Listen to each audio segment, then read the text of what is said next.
There's a clip I'm going to play you after this that basically shows you what the Republicans are doing at the moment to try and, believe it or not, blame the Democrats for what they're not able to do at the moment. I'm sure most of you have heard, there's a bit of a synopsis as to what's happening in America with the GOP at the moment, how they're not able to elect themselves a speaker. Let's have a look at the story. At least for right now. Just about an hour ago, Republican Congressman Jim Jordan failed. So for people who aren't aware, because I don't think it says it in the story, the Republicans can lose about 3 votes of all of their votes. And they need about 216, 217 votes. So they've got about 220 in there. So they can lose 3 and still get through. And I believe eight Republicans didn't vote for Jim Jordan. Jim Jordan is the Trumpian mouthpiece. And some of those Republicans are basically saying, we will not vote for him until he acknowledges that Trump lost the election, which of course he can't do because that's why he got elected. You've also got a situation where a bunch of Republicans are now having to figure out, they've got this dilemma. I'll just come back and have a chat. Here I come. Hi.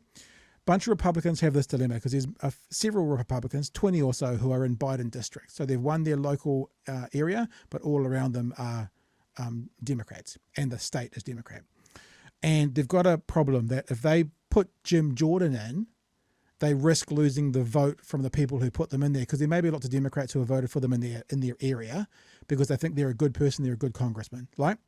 But then if they don't vote for Jim Jordan, then because the Republican Party is such a cult at the moment, they may get primaried. And that simply means for newbies that you have to sort of apply to be the representative of the political party, and if someone wants to challenge you, they can. So therefore, these people who are in Biden districts sort of can't vote for Jim Jordan, the Trumpian candidate, or else they may lose the election because any moderates or any Democrats that may have voted for them then may not.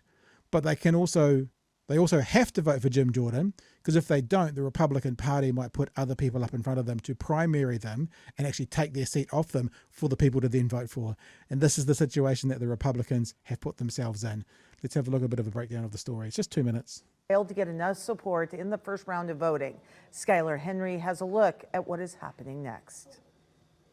Of which the Honorable Jim Jordan of the state of Ohio has received 200 votes. A still divided House failed to turn up enough votes in the first round to name Ohio Republican Jim Jordan as Speaker, despite an enthusiastic nomination.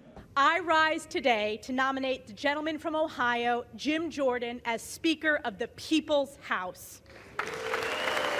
Democrats countered with their own nominee, Congressman Hakeem Jeffries, and pointed to Jordan's record. This body is debating elevating a Speaker nominee who has not passed a single bill in 16 years.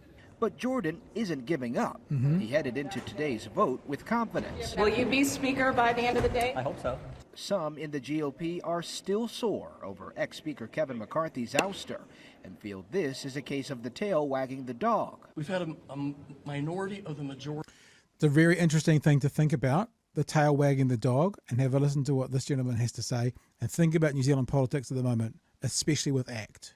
Wagging the dog. We've had a minority of the majority dictate all of this, and it's unacceptable. A House without a Speaker can't get much of anything done, and the seat is vacant as war escalates in the Middle East, and an election year looms large here in the U.S. If he's going to lead this conference during a presidential election cycle, and particularly a presidential election year with primaries and caucuses around the country, is going to have to be strong and say Donald Trump didn't win the election, and we need to move forward. Jordan was asked about those election-denying concerns this morning. I've been very clear about that. There were states who unconstitutionally changed their election law, and that's what I objected to. Jordan wouldn't say how many rounds he's willing to go to clinch 217 votes. Skylar Henry, CBS News, Capitol Hill. And the one other thing I wanted to show you tonight, guys, was this is actually from Brian Tyler Cohen's channel. It's just the first couple of minutes of conversation. So this is Kevin McCarthy, GOP congressman, and he this is beautiful, and this says everything there is for you to know about the GOP. So as I spelled out to you, they needed about 217, something like that. It's around that number, and they've got about 220 in the House. 8 of them voted 8 Republicans voted against Jim Jordan, so they couldn't get that number. So that's down to like 211, 212, something in that vicinity. And Kevin McCarthy does his utmost, no matter how much he's asked, even by the guy on Fox News, their friendly channel, even by Fox News, he tries to sell this narrative that it's the Democrats' fault. The Democrats' fault for not voting Jim Jordan in. It's witchcraft almost. And even Fox News doesn't fall for it. Have a look. You'll love this. The interesting part of why we're here, every single Democrat voted to stop one branch of government. They created this mess with 8 Republicans. Every single Democrat did it. And so I think what we'll do is we'll go sit down. We'll talk to those that have difference of opinion and come back. Did the margin surprise you? So that's every single Democrat who said it once. Do you feel bad right now for Mr. Jordan? You threw your support for him. Do you feel bad for him? No. Don't over read into this. This is about the same vote I had on my first vote out. Why we're in the no. Let's go back to how it got here. We wouldn't be here if every single Democrat didn't vote with 8 Republicans to shut this place down. That's it. No, Republicans voted against Jim Jordan today on the floor, including 2 votes from somebody who's not even a member anymore. Every single Democrat and 8 Republicans voted to shut down one branch of government. That is why we're here today. There's no other reason why we're here today but because of that. Now we had a vote on the floor. It didn't get to the whole point. Now we'll take a break, talk to people, and come back and solve it. So how long? Is this going to be today? Utterly beautiful. So even the guy from Fox News, who's that reporter there, was like, yeah, this doesn't sound quite right to me.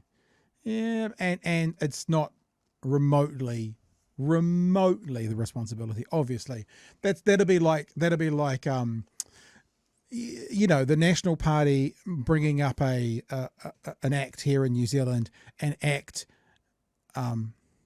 party bringing up legislation, better than saying ACT because it gets confusing, bringing up legislation in New Zealand, and the ACT party in New Zealand first voting against it, and then Labour and the Greens and the Māori Party voting it. And that'd be like someone coming out and say, well, if Labour hadn't voted against it, it would have got through. If Labour hadn't voted against it, it would have got through. It's like, it's not their job. It's not their job, and it never happens. It never happens at the other side, put the speaker in. So it's fantastic.